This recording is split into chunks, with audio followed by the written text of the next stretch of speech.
তো বন্ধুরা এখানে বাঁধাকপি করছি। এখন অক্সিজেনও বাঁধাকপি পাওয়া যায়। আজকে তো শনিবার, তাই আজকে বাঁধাকপি করলাম। আর ভাজা করেছি, কুমড়োর পোড়ের ভাজা করেছি, পেঁপে দিয়ে ডাল করেছি,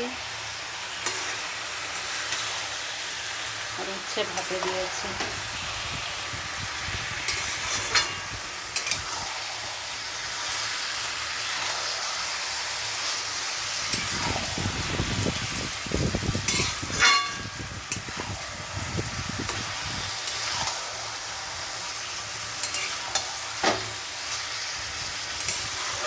ভালো করে কষে নিই।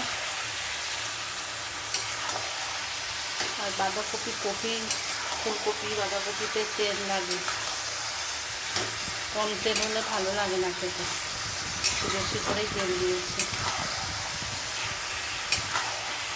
ভাজা করেছি, ভাজার কড়াইতেই করে নিয়েছি বাঁধাকপিটা এই তেলে।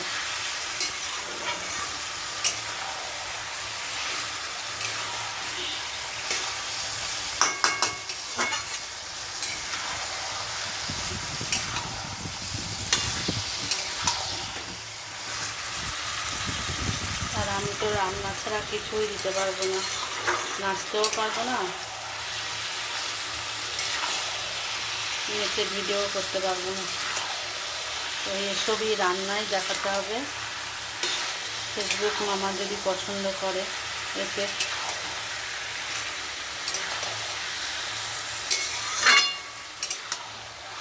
কিছু ফটো পোস্ট করি,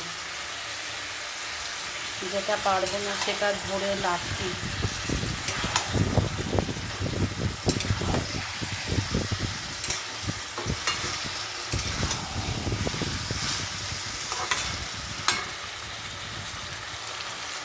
কষা হয়ে গেছে। বাঁধাকপিটা আগে সিদ্ধ করে নিয়েছি, একটু ভাপিয়ে নিয়েছি। এখনকার বাঁধাকপি তো,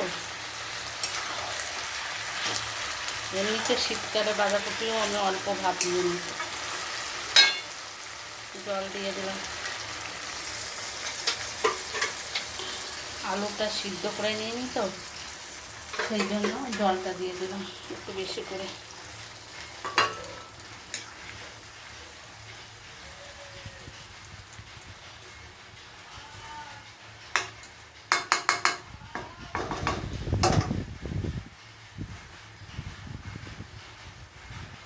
উচ্ছে ভাতে দিয়েছি, কুমড়োর পোড়ের ভাজা হয়ে গেছে, ডাল করেছি, পেঁপে দিয়ে ডাল। উচ্ছেগুলো এতই পাকা, ভাতে না দিলে, চচ্চড়ি করলে ভালো লাগতো না, সেই জন্য ভাতে দিয়ে দিয়েছি। বাঁধাকপি হয়ে গেছে, একটু গরম মশলা দিয়ে দিই।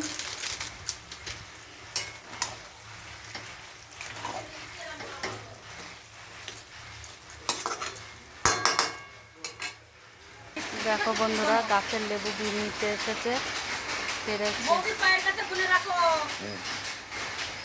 খুবই ছোট ছোট পাড়া হয়ে গেছে জানো।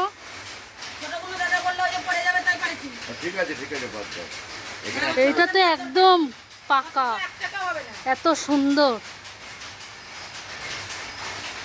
এখনো গাছে আছে।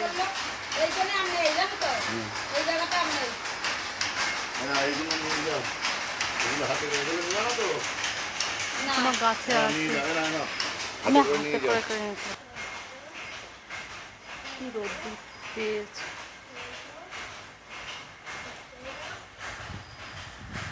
বাঁধাকপিটা হয়ে গেছে, 46টা হলো।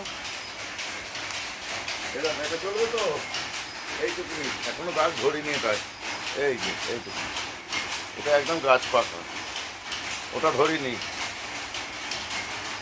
গাছের দাগ ধরিনি এখন। ও ঠিক আছে, পুজো পর্যন্ত থাকুক, শেষ করো। সামনে লক্ষ্মী পুজো আছে। আমার মেয়ে কিনেছে জানো 20 টাকা দিয়ে লেবু। এগুলো পারবা না একদম, আমি সেটা বলে দিচ্ছি তোমাকে। এগুলো বাড়ির ভেতর এরকম থাকবে, লাস্ট পুজো দেবে, হ্যাঁ ওইগুলো থাকবে। বাড়ির পুজো, বাড়ির থাকবে। বারের পুজো দিতে যাব, একটা নিয়ে যাব। 45টা দেয়া থাকলো। আচ্ছা 45 বস্তা আনি দিলাম, বস্তায় কটা কচু শাক বৌদি কচু এটা শাক নিবা? কাটিয়েছে। এটা বেচতে দাও এটা পারবা? দাও। হ্যাঁ না। কিন্তু আর ওই পাকা হলুদের মধ্যে যদি 2-3টা নেওয়া ফ্রিতে দিয়ে দিচ্ছি। সে আমি যাই খাবারে কেন যাও। বলছি একটু বলো জিরোই তো? নে দাদা, একটু অত তো জিরোই। খেতে পারবে না। না জিরাই দিই একটু। হ্যাঁ, জিরা জিরাও। তোমার কি আছে? এমনি আবার 100টা লেবু পারিছি, ছোট লেবু, কটা কচু শাক কেটেছি, হ্যাঁ। ও তুমি যা পরিশ্রম করো বলে এখনো সংসার চলছে। তারপরে এখন আসলাম এখানে। হ্যাঁ। একটু কচুর শাক দিও তো দিদি। তোমাকে বলেছি আমার বলে যাবে, তুমি নি এই দুদিন যাক তো নিয়ে ওখানে। একটু ইলিশ মাছ দিয়ে খাবো, তাই আনছেও না। এই দেখো যেদিন ইলিশ মাছ আনবে না সেদিন হ্যাঁ। খাবে আমাকে দেবে। এই যেদিন ইলিশ মাছ আনবা 340 টাকা দাম হচ্ছে। দাম হচ্ছে। আর তুমি এখন কিছু দিবা টাকা? এখন আর দেবো না দাদা, এই কয়